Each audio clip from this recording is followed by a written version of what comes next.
What if everything you thought you knew about Karl Marx missed a darker, more unsettling layer?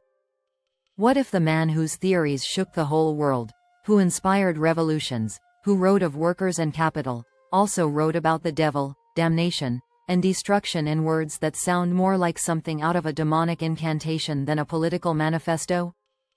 You might think this is exaggeration. It's not. What Marx wrote in his youth will shake you, especially when read alongside what came later.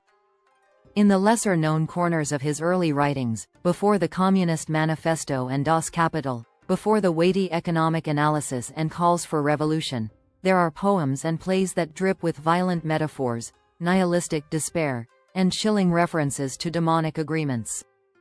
These weren't idle teenage musings. He was in his 20s, and these pieces weren't private, they were meant to be read.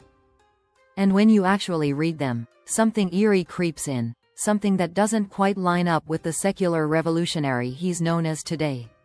Marx, it seems, had a fascination with the infernal. Take his poem The Fiddler. The hellish vapors rise and fill the brain, till I go mad and my heart is utterly changed. See this sword? The Prince of Darkness sold it to me.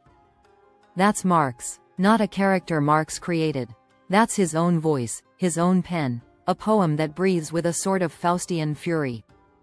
The devil, the sword, the madness. This isn't metaphor for capitalism or class struggle. It's something far more intimate, and also far more concerning.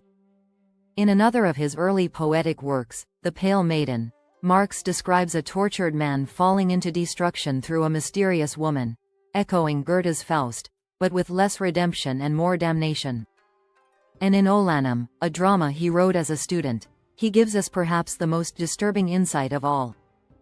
The character, named Olanum, an anagram of Emmanuel, but inverted, speaks lines that make the hair stand up. I shall build my throne high overhead, cold, tremendous shall its summit be, for its bulwark, superstitious dread, for its marshal, blackest agony. That could be Lucifer talking. That is Lucifer talking. The play culminates in the utter annihilation of all meaning, of the world itself, with a kind of twisted joy in the destruction of everything, including the self. Then I will be able to walk triumphantly, like a god, through the ruins of their kingdom. Every word of mine is fire and action. My breast is equal to that of the Creator. This isn't just a rejection of morality or religion. This is a declaration of war against existence. The language is apocalyptic, megalomaniacal, soaked in imagery of ruin. It's not political, it's metaphysical. These writings don't disappear when Marx becomes the philosopher of historical materialism. If anything, they still strangely echo. His later works describe capitalism as a vampire that lives only by sucking living labor. There's a mythic force to that description, a darkness that never quite leaves his tone.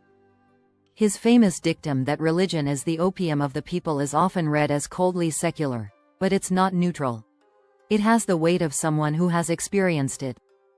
So why don't we talk about this side of Marx? Because it's too strange, too unsettling, too incompatible with the image of a rigorous, scientific critic of society. To admit that Marx wrote things that sound like demonic manifestos threatens both the secular left's rational hero and the right's caricature of a cold-blooded ideologue. It's uncomfortable for everyone, but it's there. Is it evidence of Marx literally worshipping the devil?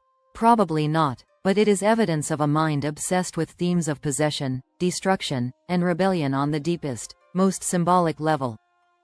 It's evidence that the man who reshaped modern history was not just a political thinker, but a poet of darkness, a visionary of abyssal upheaval, a soul drawn to the fire of everything falling apart.